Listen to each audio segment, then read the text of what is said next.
मागच्या व्हिडिओत सांगितले ते जे 3 स्वरूप आहेत अगोचर स्वरूप, ते मुक्ती, भुक्ती आणि भक्ती हे तीनही देण्यात समर्थ आहेत. आणि हे ग्रहस्थांना उपासना करण्यासारखे स्वरूप आहेत. यांची सात्विक उपासना केली जाऊ शकते. त्या उपासनेमध्ये अशी अघोरता कोणतीच नाही.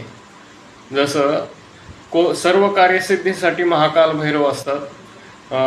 आपल्या उदरभरणाची काही चिंता वाटत असेल, उपजीविका चालत नसेल तर बटुक भैरव, आणि धनसंपत्तीची इच्छा असेल तर स्वर्णाकर्षण भैरव.